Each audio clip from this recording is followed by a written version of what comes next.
Spirit. Amen. Please be seated. Jesus' disciples were probably very, very tired when they finally got to sit down with Jesus on a mountain near the sea. They'd been traveling on foot all over Galilee as Jesus performed miracle after miracle after miracle. They hadn't been spending their nights in comfortable beds. They hadn't been eating regular meals. So they were physically exhausted. And their minds were tired too. Seeing all the things that Jesus had done, they had asked a lot of questions. And they'd gotten a lot of very confusing answers. They were trying to wrap their heads around who Jesus was and what role they might have to play in whatever it was that he was doing. They were probably very glad to sit down on that mountain and get some well-deserved rest.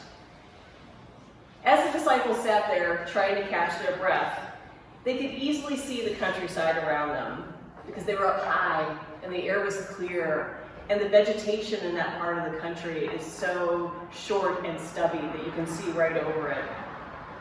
And in the distance, they could see what looked at first like just vague shapes, and then more and more of these vague shapes coming toward them.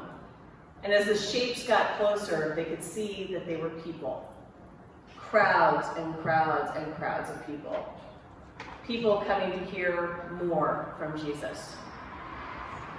Jesus saw the crowds too, and he said to his disciples, "Where are we to buy bread for these people to eat?" The question was a test, and the disciples did not pass with flying colors. The question rubbed the disciples the wrong way for probably 3 reasons. First, they were in an extremely remote area. They were out in the middle of nowhere.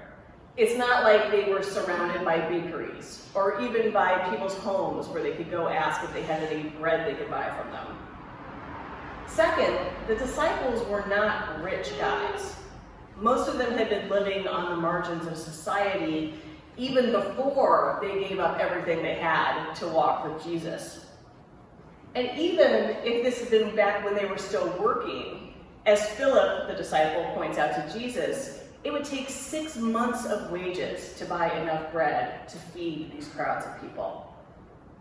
And third, even if they had been smack in the middle of a busy town with tons and tons of bread to buy and had nothing but money pouring from their pockets, it would be impossible to make enough bread to feed all of these people. As Jesus and Philip were talking about this, a boy approached another one of the disciples, the disciple Andrew.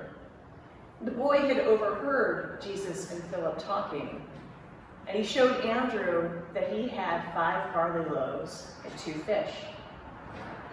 And then Jesus took the boy's 5 loaves and his 2 fish. He gave thanks for them, and he distributed that food to all 5,000 people. So much food that everyone ate until they were full. And there were 12 baskets of food left over. Jesus performed a lot of miracles during his earthly ministry. But the feeding of the 5,000 is the only one of those miracles that is told in all 4 Gospels, Matthew, Mark, Luke, and John. And it shows how foundational this story is to our faith. It contains so many lessons about God's love and God's abundance. And there have been thousands, if not millions, of sermons preached about this particular story. But what really struck me about it as I sat in prayer thinking about this story this week was that this version, the version in the Gospel according to John, is the only one that mentions the boy. I think the boy is there to show a contrast with the disciples. Have you ever noticed that the disciples are almost never the heroes of any gospel story? It's because they're just guys. There's nothing magical or even particularly holy about them. They're just like you and me. And sometimes they're prayerful and attentive and really ready to do God's work. And sometimes they are a hot, cranky mess. And on this day, on this mountain, they were tired, just as you or I would be. They've been walking for days. They were hungry. And suddenly they're faced with 5,000 people who their boss somehow expects them to feed, even though they're in the middle of nowhere with no money. It seems impossible to the disciples. All they can think is, I can't.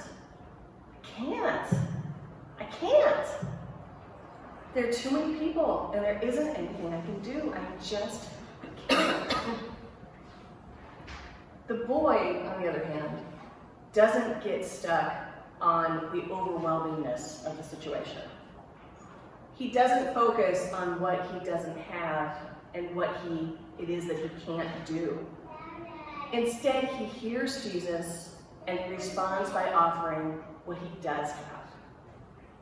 And by doing that, he's living out the two great commandments. He's loving God and he's loving his neighbor. He's loving his neighbor by sharing what he has instead of keeping it for himself.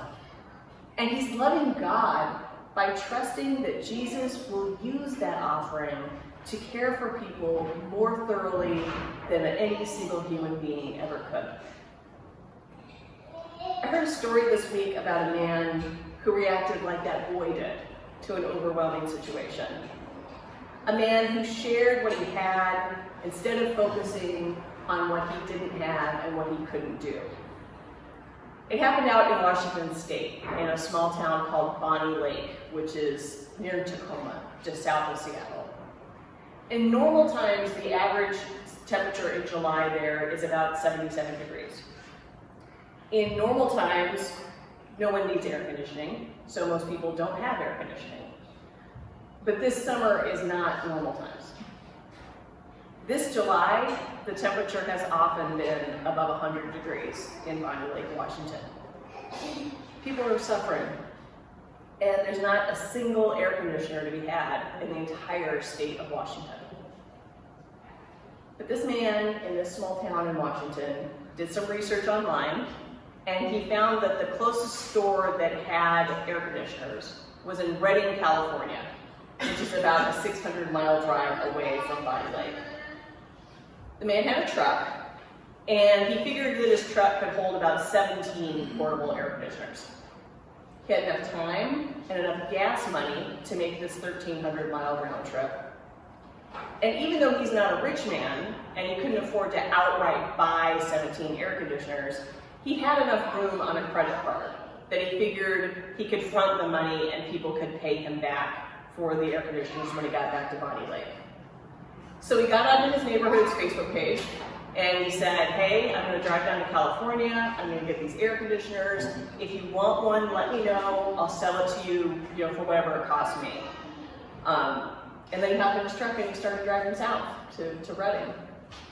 And as he was driving, God got to work. That message spread from neighbor to neighbor, and then to some local business owners, and then to some owners of some bigger businesses in Washington. And by the time he got back to Bonnie Lake, people had donated so much money that every single one of those air conditioners was paid for. And because those air conditioners were paid for, people who could not have bought one on their own were able to get them because they were donated to them. So a disabled veteran got an air conditioner. A woman who was battling cancer got an air conditioner. An elderly couple whose medical conditions had been made so much worse by living in a house that was going over 100 degrees every day got an air conditioner. What that man in Washington did and what the boy on the mountain near the Sea of Galilee did was hard. It's much easier to be like the disciples and get stuck on, I can't.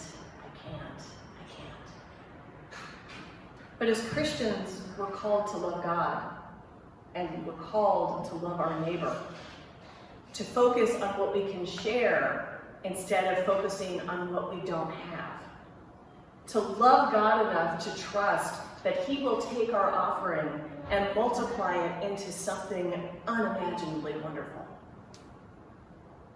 This week, when you're faced with something that would normally seem overwhelming, take a second to think about that boy on the mountain and about that man in Body Lake. Instead of focusing on the things you don't have and the things that you can't do to help the situation, find some small thing that you can share, whether it's money or time or one of your talents. And then offer it up freely, trusting that God will use that small gift in ways that our puny little human brains could never even imagine. Love your neighbor enough to share, and love God enough to know that he will take 5 loaves and 2 fishes and feed the multitudes.